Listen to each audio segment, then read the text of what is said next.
चलिए दोस्तों, आज की इस वीडियो में हम लोग क्लास 10 के एक्सरसाइज 6.4 के क्वेश्चन को सॉल्व करने वाले हैं। देखिए, आप अभी तक एक प्रमेय पढ़ चुके हैं कि जब दो त्रिभुजों पढ़े आप ये कि जब दो त्रिभुज समरूप होते हैं तो उनके क्षेत्रफलों का अनुपात संगत भुजाओं के अनुपात के वर्ग के बराबर होते हैं। आप प्रमेय 6.6 पढ़ चुके हैं, मैं सॉल्व भी करा चुका हूँ। नहीं देखे प्रमेय तो एक बार देख लीजिए, क्योंकि इस एक्सरसाइज में उसी प्रमेय का हम लोग उपयोग करने वाले हैं। देखिए, सबसे पहली बात है कि आपको क्वेश्चन नंबर 1 में दिया क्या है, किताब खोलिए और देखिए। बोला कि एबीसी और डीएफ दो समरूप त्रिभुज है, ये आपको समरूप दिया हुआ है और इसमें एबीसी का क्षेत्रफल 64 सेंटीमीटर स्क्वायर दिया है और त्रिभुज डीएफ का क्षेत्रफल 121 सेंटीमीटर का स्क्वायर दिया है और साथ में ईएफ का मान 15.4 सेंटीमीटर स्क्वायर दिया है। तो आपको बोला है कि बीसी का मान निकालना है। तो पहली बात यहाँ पर चलते हैं। देखिए, पहली बात आप ये जानते हैं, अब त्रिभुज आपको समरूप दिया, त्रिभुज एबीसी समरूप है त्रिभुज किसके, डीईएफ के। ठीक है, ये आपको दिया हुआ है। तो जानते हैं जब दो त्रिभुज समरूप होते हैं तो उनके क्षेत्रफलों का अनुपात, चलो क्षेत्रफल का अनुपात करते हैं।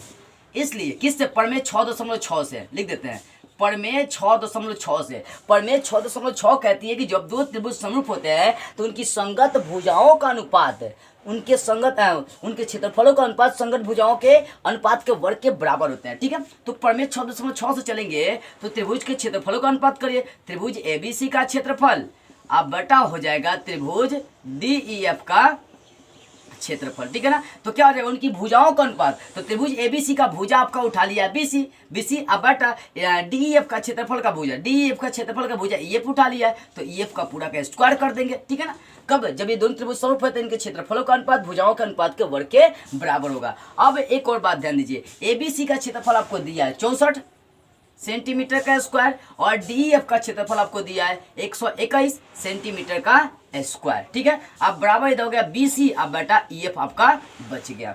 ठीक है, अब देखो यहाँ पर सेंटीमीटर का स्क्वायर सेंटीमीटर से कट जाएगा। अब इसको ज्यों कहते हो आप छोड़ दीजिए, तो बच गया 64 बटा 121।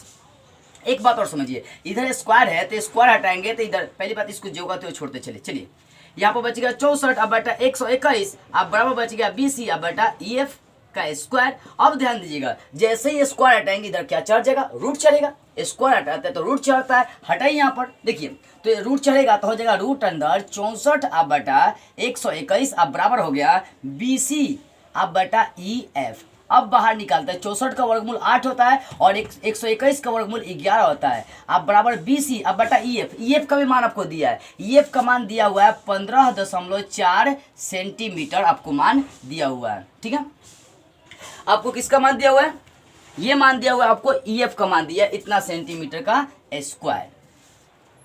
अब ध्यान देने वाली बातें यहां पर आ रही है। ठीक है, अब ईएफ का इतना मान आपको दे दिया है, तो अब यहां पर क्रॉस मल्टीपल हम लोग जरा सा कर देते हैं। ये 15.4 गुना में इधर चलाएगा बटा भागा में, इधर चलाएगा गुना में, तो 8 बटा 11 और गुना हो जाएगा 15.4 अब बराबर बच जाएगा आपका सिर्फ बीसी। अब क्या कटने वाला है, देख लीजिए, हाँ कटेगा, ये कटेगा आपका 4.4 बार में कट जाएगा। देखते हैं, 11 एकम 11 बचेगा 4 दशमलव बैठाइए। ठीक है ना, 11 एकम 11 11 एकम 11 4 4 44, 11 चौक कितना हो जाएगा 44, तो 1.4 बार में ये कट जाएगा। अब 8 का 14 से गुना कर दिए, फिर दशमलव बैठा देंगे, तो यहाँ पर देख सकते हैं 14 8 112 होता है, दशमलव के बाद एक अंक, दशमलव के बाद एक अंक बैठा देंगे। अब बराबर बीसी है तो बीसी, इसलिए जो बीसी का मान आ जाएगा वो आ जाएगा 11.2 सेंटीमीटर। ठीक है ना, यहाँ पर प्रश्न में आपको दिया है कि मीटर का ईएफ का मान मीटर का स्क्वायर, सेंटीमीटर का स्क्वायर नहीं होगा क्योंकि वो सिर्फ भुजा है। ठीक है, तो यहाँ पर बीसी का जो मान आएगा वो आ जाएगा 11.2 सेंटीमीटर आपका आ जाएगा। तो इस तरह से आपका प्रश्न नंबर 1 क्लियर हो गया। अब देखते हैं क्वेश्चन नंबर 2। अब देखिए प्रश्न नंबर 2, देखिए प्रश्न नंबर 2 में क्या दिया है कि बोला है कि एबीसीडी एक समलंब चतुर्भुज है। ठीक है, आप समलंब के बारे में 6.3 में भी बेटर से जान चुके हैं। ठीक है ना, तो ये एबीसीडी क्या एक समलंब चतुर्भुज है जिसमें बोला है कि इनके विकर्ण एक दूसरे को ओ पर काटते हैं और एक मान दिया हुआ है कि ए बी बराबर 2CD आपको मान दे दिया हुआ है। ठीक है, तो आपको सिद्ध करना है कि ए ओ बी का क्षेत्रफल अब बटा सी ओ डी, ये दोनों त्रिभुज का क्षेत्रफल का अनुपात क्या होगा आपको निकालना है। त्रिभुज ए ओ बी का क्षेत्रफल अब बटा त्रिभुज सी ओ डी का क्षेत्रफल बराबर क्या होगा, ये आपको मान निकालना है। ठीक है, तो एक काम करते हैं, जिस त्रिभुज का क्षेत्रफल निकालना है उसी में हम लोग चलते हैं। तो निकालना है त्रिभुज ए ओ बी तथा त्रिभुज सी ओ डी में चलते हैं। ठीक है, इन दोनों त्रिभुज में कहाँ कहाँ है, ए O B C O D, इन दोनों त्रिभुज में हम लोग जैसे ही चलेंगे तो इसमें पहला कोण तो ये बराबर होगा शीर्षाभिमुख कोण से। जानते हैं जब दो रेखाएं एक दूसरे को प्रतिच्छेद करती है तो उनके शीर्ष वाले कोण आपस में बराबर हो जाते हैं। तो यहाँ कोण ओ बराबर कोण होगा। अब इसको सजा लेते हैं, कोण ए ओ बी अब बराबर हो जाएगा कोण सी ओ डी के, कोण सी ओ डी के। ये बराबर कैसे होगा तो लिख देंगे शीर्षाभिमुख कोण से, शीर्षाभिमुख कोण से, ठीक है ना। शीर्षाभिमुख कोण से बराबर होंगे तो आपको एक एंगल मिल गया। अब देखिए, अब एक बात और समझने वाली आ रही है यहाँ पर, इस त्रिभुज में ये वाला कोण इस कोण के बराबर होगा। कैसे, जब आप पढ़े हैं एकांतर कोण का नियम कि जब दो समानांतर रेखा होती है उनको तिर्यक रेखा काटेगा तो ये वाला एकांतर कोण इस कोण के क्या होता है, बराबर होता है। तो इस त्रिभुज में ये वाला कोण इस कोण के बराबर होगा एकांतर कोण से। क्यों, क्योंकि बोल रहा है कि ए बी समानांतर है सी डी के, ठीक है ना, ये दिया हुआ है कि ए बी समानांतर सी डी के। अब इसको है तिर्यक रेखा काट दिया तो एकांतर कोण क्या हो जाएगा, बराबर। तो इसमें ये वाला एकांतर कोण इसके बराबर और हाई वाला एकांतर कोण इस कोण के बराबर हो जाएगा। तो चलते इस त्रिभुज में देखते हैं। तो यहाँ निकल जाएगा, यहाँ से बी ए ओ, कोण बी ए ओ, यहाँ पर कोण है अब बराबर हो जाएगा सी के, तो सी को सजाते हैं सी डी ओ, बराबर हो जाएगा कोण सी डी से स्टार्ट करेंगे, कोण डी सी ओ, यानी ए बराबर हो गया किसके, सी के। तो किसके कारण से, तो एकांतर कोण से लिख देंगे, एकांतर कोण से आपको एक एंगल मिल गया। और ये वाला कोण भी इस कोण के बराबर हो जाएगा एकांतर कोण से। तो कोण बी बराबर कोण डी करेंगे तो बी को सजा दीजिए, कोण ए बी ओ, कोण ए बी ओ बराबर हो जाएगा, ये कोण के बराबर रहता है सी डी ओ के, बराबर हो जाएगा कोण सी डी ओ के। ये भी कैसे मिल गया, तो एकांतर कोण से ही आपको मिल गया, ठीक है। एकांतर कोण से ए भी बराबर हो गया, एक एंगल और मिल गया। तो तीन कोण बराबर हो गए, इनके तीनों कोण बराबर हो गए। तो ए समरूपता लगाते हैं, ए समरूपता से, ए समरूपता से ये दोनों त्रिभुज क्या हो जाएंगे, दोनों त्रिभुज समरूप हो जाएंगे। तो लिख देंगे त्रिभुज ए ओ बी समरूप हो जाएंगे त्रिभुज सी ओ डी के, ठीक है। ये दोनों त्रिभुज आपस में क्या हो गए, समरूप हो गए। जब ये दोनों त्रिभुज आपस में समरूप हो गए तो यहाँ पर परमेय 6.6 से लगाते हैं। अब परमेय 6.6 क्या कहता है कि जब दो त्रिभुज समरूप है, जब दो त्रिभुज समरूप है तो उनकी क्षेत्रफलों का अनुपात संगत भुजाओं के वर्ग के अनुपात के बराबर होते हैं। तो इसलिए यहाँ पर बन जाएगा त्रिभुज ए ओ बी का क्षेत्रफल अब बटा त्रिभुज सी ओ डी का क्षेत्रफल, ठीक है। अब बराबर उनकी भुजाओं का अनुपात, इनकी भुजा ए बी उठा लेंगे, ए ओ बी में ए बी का स्क्वायर मतलब ए बी, अब बटा सी डी, बटा क्या है सी डी। तो ए बी बटा सी डी का क्या करेंगे, स्क्वायर करना है आपको। अब ध्यान दीजिएगा, ए बी का मान आपको स्टार्टिंग में दिया कि ए बी का मान क्या है 2CD है, तो ए बी की जगह पर 2CD, अब बटा क्या है सी डी, इसका स्क्वायर है तो स्क्वायर। अब देखो सी डी कटिस हो जाएगा तो सिर्फ ऊपर 2 बचेगा नीचे 1 बचेगा, इसका स्क्वायर करेंगे तो 2 का स्क्वायर 4 और 1 का स्क्वायर 1, यानी 4 अनुपात आ जाएगा 1, यानी ए ओ बी का क्षेत्रफल और त्रिभुज सी ओ डी का क्षेत्रफल का अनुपात 4:1 आ जाएगा। तो इस तरह से आपका क्वेश्चन नंबर 2 क्लियर हो गया। अब देखते हैं इसका अगला क्वेश्चन 3 नंबर। अब देखिए 3 नंबर प्रश्न में क्या दिया है, 3 नंबर में दिया है कि मान लीजिए एबीसीडी आपका एक चतुर्भुज है, ये नहीं कि समलंब चतुर्भुज है, सिर्फ चतुर्भुज दिया है। इसमें बोल रहा है कि एक ही आधार बीसी पर, इस बीसी पर 2 तरह का त्रिभुज एबीसी और आपका बीडीसी, आपका ये वाला ये त्रिभुज और ये त्रिभुज एक ही आधार बीसी पर स्थित है। जिसमें बोल रहा है कि जो एडी है, एडी बीसी को कहाँ काटता है, ओ पर काट देती है, और साथ में तो आपको सीधे करना, मतलब इसमें दिया है कि एक ही आधार बीसी पर 2 त्रिभुज एबीसी और डीबीसी आपका बन रहा है, ये वाला त्रिभुज बन रहा है, ठीक है ना। और इसमें ये वाला एडी जो है बीसी को ऊपर काट रही है, देख सकते हैं। तो आपको सिद्ध करना क्या है कि एबीसी का क्षेत्रफल अब बटा डीबीसी का क्षेत्रफल दोनों का अनुपात होना चाहिए एओ बटा डीओ के बराबर होनी चाहिए, ठीक है। तो इस पर क्या करेंगे, इसको साबित करने के लिए सबसे पहले हम रचना करेंगे यहाँ पर। अब रचना क्या किया हूँ वहां पर देखिए, ए से मैं क्या किया हूँ, बीसी पर लंब डाल दिया, ए से यहाँ पर मान लीजिए क्या पर लंब डाल दिया, ए से लंब डाल दिया यहाँ पर एम, ठीक है। और यहाँ पर डी से भी क्या करते हैं, लंब इस पर डाल देते हैं बीसी पर ही, ध्यान से समझिएगा। लंब का मतलब होता है 90 डिग्री, ये आपका एन हो गया, ठीक है। तो मैंने किया क्या, मैंने कुछ नहीं किया, ए से एम लंब डाल दिया बीसी पर और डी से डीएन लंब डाल दिया किस पर, बीसी पर ही लंब डाल दिया। देखिए ए से बीसी पर एम लंब डाला, एम, और डी से आपका बीसी पर ही डीएन लंब डाल दिया। ये जो लंब है दिखाई दे रहे होगे शायद, ये आपका डीएन लंब है, यहाँ पर बिंदु आपका एन है, डीएन लंब डाल दिया किस पर, तो बीसी पर। ठीक है, अब देखिए रचना, अब लंब क्यों डालें इसका भी रीजन है, क्योंकि त्रिभुज का क्षेत्रफल निकालेंगे तो उसमें ऊंचाई खोजेगा, 1/2 गुना आधार गुना ऊंचाई होता है ना, तो ऊंचाई का मतलब शीर्ष लंब, शीर्ष आपको लंब चाहिए ना दोनों में, तो इसके लिए मैंने ये यूज किया हूँ। ठीक है ना, अब चलिए यहाँ जो लंब डाले उस वाले त्रिभुज को उठा रहे हैं, ए एम ओ, ये वाला जो त्रिभुज है और इसका ये त्रिभुज, इन दोनों त्रिभुज को उठाते हैं, इन दोनों को समरूप जरा सा हम लोग सिद्ध करते हैं। ठीक है, तो चलिए यहाँ पर त्रिभुज ए ओ एम में चलते हैं, त्रिभुज ए ओ एम में आता था, इधर से चल जाता त्रिभुज डी ओ एन में चलते हैं, तथा त्रिभुज डी ओ एन में चल दिए। ठीक है, दोनों त्रिभुज में चल दिए, इधर से ए ओ एम में और इधर से डी ओ एन में, ये वाला त्रिभुज। तो इस त्रिभुज में पहले वाला ये शीर्ष वाला कोण आपस में बराबर है, क्यों,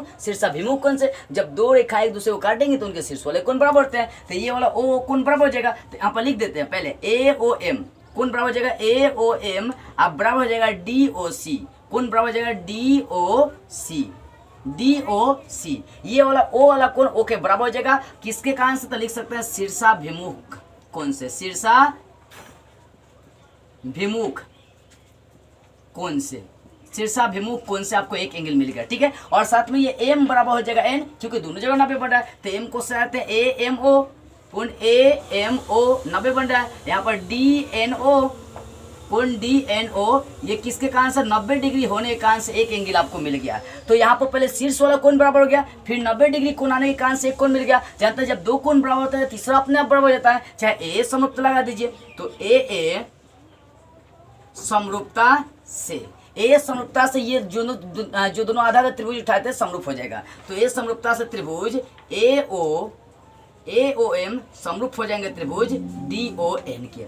अब ये वाला जब दोनों त्रिभुज समरूप होगा तो जानते हैं जब दो त्रिभुज समरूप होते हैं तो उनकी भुजा अनुपातिक होती है। तो यहाँ पर भुजा अनुपातिक कर रहे हैं, एम लंब का लंब उठाएंगे, एम अब बटा उठा देंगे डी एन। ठीक है ना, ए एम अब बटा उठा के चलते हैं डी एन। ठीक है ना, शीर्षलम का बटा करते हैं, तो एम बटा डी एन यहाँ इसमें उठाते हैं आपको, इस त्रिभुज में ए ओ अब बटा डी ओ इसमें उठा लेते हैं, ए ओ अब बटा डी ओ। कहने का मतलब जब लंब उठाए तो लंब के बराबर, जब इसका आधार उठाएंगे तो आधार या कर्ण उठाएंगे तो कर्ण के बराबर चलेगा, तो ए ओ अब बटा हो जाएगा डी ओ, मतलब ए ओ एम अब बटा होगा डी एन, ए ओ अब बटा हो गया डी ओ। ठीक है ना, इसको समीकरण 1 लेकर चलते हैं। अब इतना होने के बाद जब दोनों त्रिभुज को आप समरूप दिखा दिए तो अब एक एक त्रिभुज का क्षेत्रफल निकालिए। इसी प्रकार यहाँ पर मैं डायरेक्ट लिख रहा हूँ।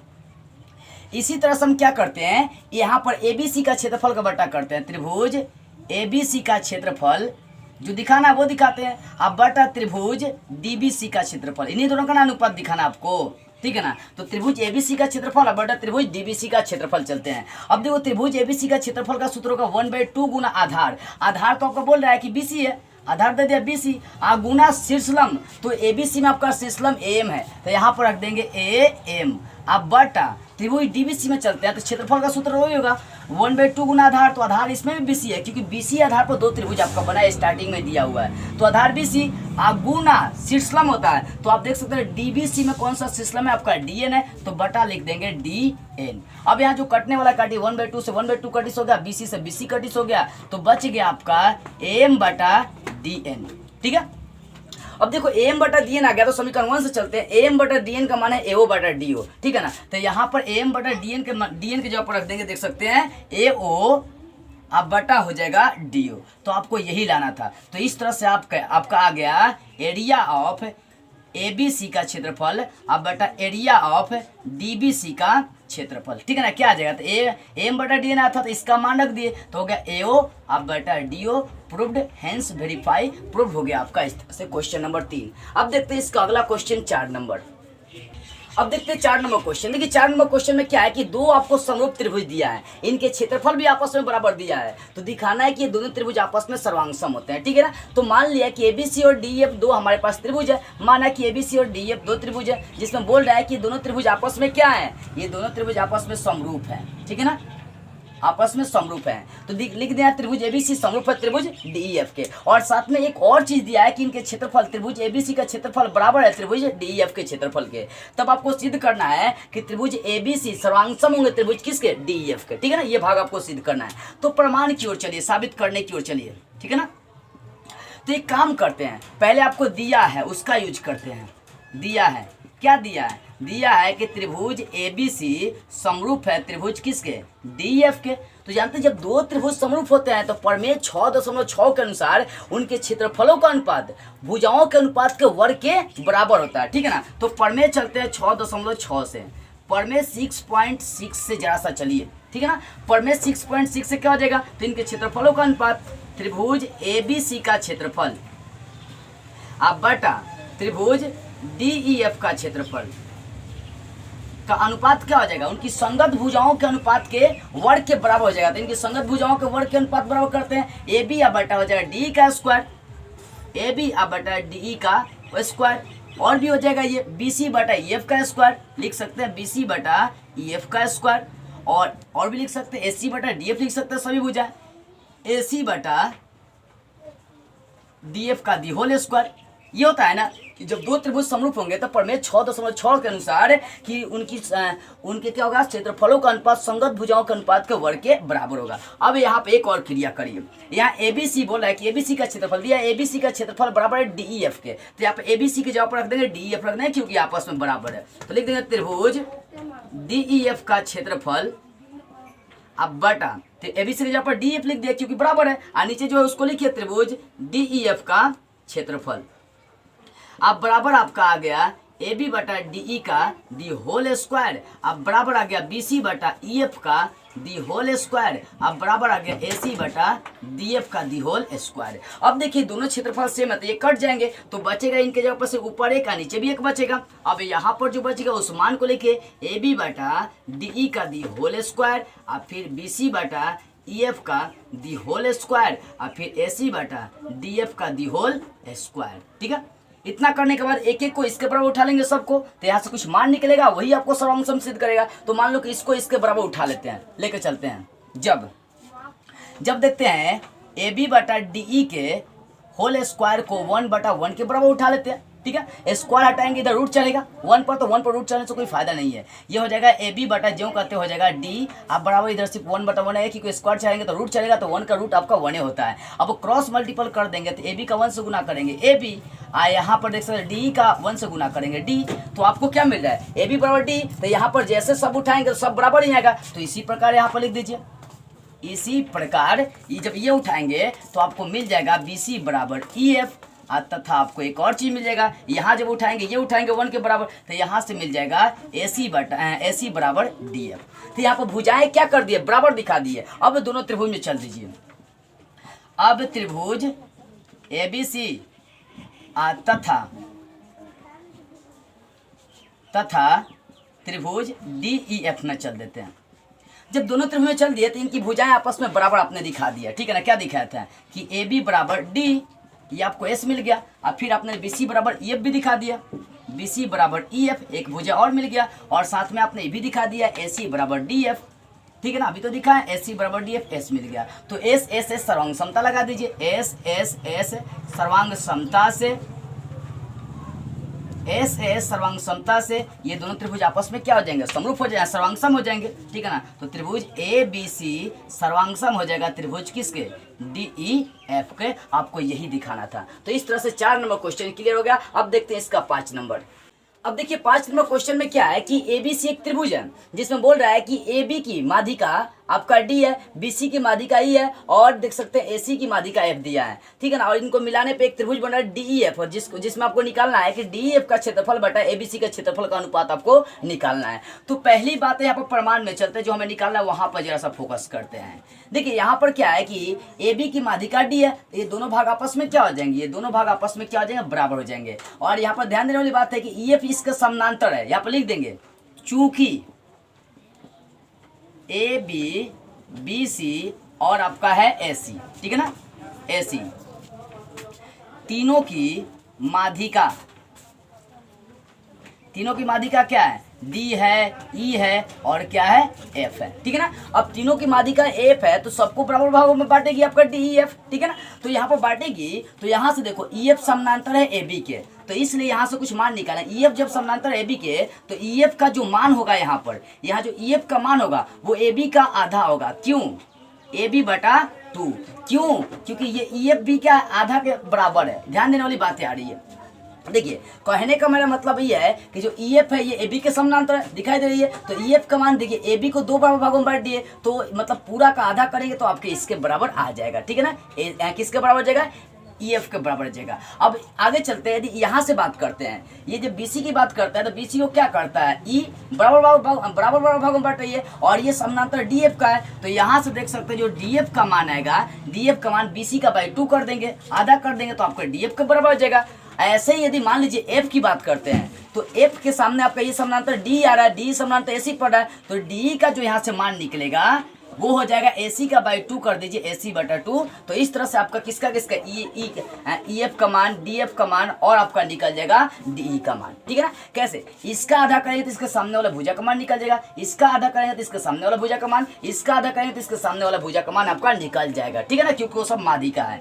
अब देखिए आपको जो सिद्ध करना है वहां पर बशर्ते माध्यिका नहीं, मध्य बिंदु है। ठीक है ना, मध्य बिंदु है। यहाँ पर तीनों की क्या है, मध्य बिंदु। मध्य बिंदु क्या करते हैं, बराबर बराबर भागों में बांटिए। तो मध्य बिंदु आपको दिया हुआ है। ठीक है। अब देखो हमें सिद्ध ये करना है, तो अब करेंगे कुछ नहीं। अब दोनों त्रिभुज को, ठीक है, दोनों त्रिभुज को हम क्या करते हैं, समरूप दिखा देते हैं। अब दोनों त्रिभुज को हम समरूप दिखाने चलते हैं। किसको? ए बी सी और डी एफ के। क्योंकि जब तक हम समरूप नहीं दिखाएंगे, जब तक हम समरूप नहीं दिखाएंगे तब तक ये अनुपाती नहीं होगा। ठीक है। हमें दिखाना है कि जो ए बी सी त्रिभुज है वो डी ई एफ के क्या है, समरूप है। अब समरूप करने के लिए कोई ना कोई तो दिमाग लगाना पड़ेगा। अब यहाँ जो भुजा प्राप्त किया यहाँ पर थोड़ा सा गौर करिए, बस थोड़ा सा, ज्यादा नहीं। मान लो कि ए बी इधर ऊपर है तो इसको नीचे ला देंगे तो ई एफ बटा हो जाएगा ए बी। अब बराबर क्या बच जाएगा, 1/2। यहाँ पे वैसे ही कहेंगे बीसी को नीचे ला देंगे तो हो जाएगा डी एफ बटा हो जाएगा बीसी। अब बराबर कितना हो जाएगा, 1/2। यहाँ पर भी वही काम करेंगे, एसी को ला देंगे यहाँ पर तो डी, एसी को इधर ला देंगे तो एसी। अब बराबर कितना हो जाएगा, 1/2। तो देखने को मिल रहा है कि तीनों भुजाओं का जब दोनों भुजाओं का अनुपात कर दिए, दोनों भुजाओं में दोनों त्रिभुज में तीनों भुजाओं का अनुपात किया तो सबका मान सेम आ गया। लिख दो, चूंकि ई एफ बटा है ए बी के। ठीक है। ई एफ बटा है किसके, ए बी के, और बराबर है किसके, डी एफ बराबर है, डी एफ बटा बी सी बराबर है उसी के। ये तीनों आपस में बराबर है क्योंकि तीनों का मान क्या है, सेम है। तीनों का मान है आपका 1/2। देख सकते हैं तीनों का मान 1/2। इनके भुजाएं क्या, अनुपातिक है। अब जब जिनकी भुजाएं अनुपातिक होती है वो त्रिभुज क्या होते हैं, आपस में समरूप होते हैं। पढ़े है ना कि जब दो त्रिभुजों की भुजाएं अनुपातिक होती है तो वो सब क्या होते हैं, समरूप होते हैं। तो यहाँ पर लिख देंगे, इसलिए दोनों त्रिभुज क्या हो जाएंगे, समरूप हो जाएंगे। ठीक है।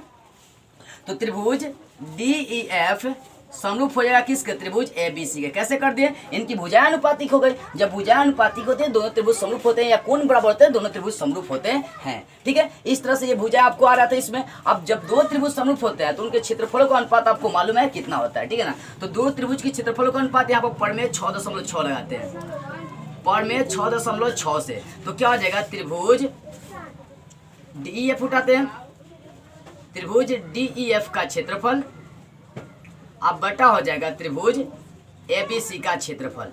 पता ना, क्षेत्रफलों का अनुपात उनकी संगत भुजाओं के अनुपात के बराबर होते हैं। तो मान लीजिए इसमें संगत भुजा हम डी एफ उठा रहे हैं, तो डी एफ उठा रहे हैं छोटा वाले त्रिभुज में, तो आपको इसमें बी सी उठाना पड़ेगा। बी सी के अनुपात के वर्ग के बराबर होगा। ठीक है। अब चलो डीएफ का मान निकाल चुके हैं। डीएफ का मान BC/2 है, तो डीएफ का जगह पर रख देंगे, डीएफ के जगह पर रख देंगे BC/2।